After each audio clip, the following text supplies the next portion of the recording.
మనం ఈరోజు చక్కెర పొంగలి వండుకుంటున్నాము. ఒక చిన్న గ్లాసు బియ్యం తీసుకొని మంచిగా కడుక్కొని పొయ్యి మీద వండుకున్నాం. స్టవ్ ముట్టించుకొని పొయ్యి మీద పెట్టుకున్నాం కదా. ఇప్పుడు అన్నం ఉడకాలి. ఇది మూత పెట్టుకున్నాం. ఒకసారి మూత తీసుకొని కలుపుకున్నాం. ఉడుకుతుంది మంచిగా.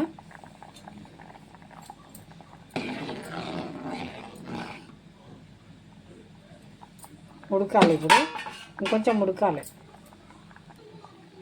పెసరపప్పు వేసుకుందాం. ఇలా ఉడుకుతున్నదిగా. ఉడికేటప్పుడు పెసరపప్పు వేసుకోవాలి. పెసరపప్పు వేసుకున్నాం కదా. మంచిగా ఒకసారి కలుపుకుందాం. ఉడికేటప్పుడే వేసుకోవాలి. అన్నము సగం ఉడికినాక వేసుకోవాలి పెసరపప్పు.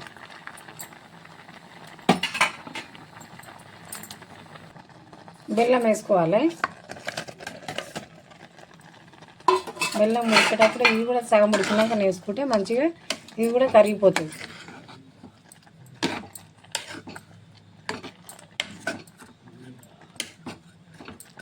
ఒకసారి మూత పెట్టుకుందాం. కలుపుకున్నాక మూత పెట్టుకుందాం.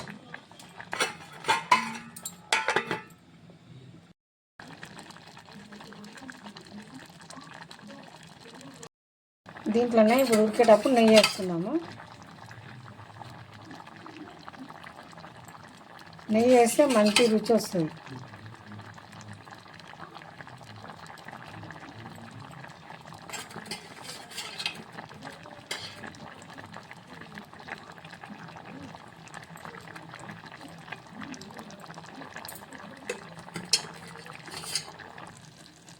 ఒకసారి కలుపుకుందాము. అయిపోయింది. ఇక మంచిగా ఉడికిపోయింది.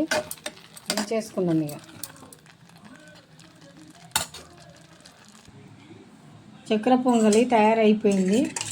దీంట్లో కొంచెము నెయ్యి వేసుకుందాం పైన. బాగుంటుంది.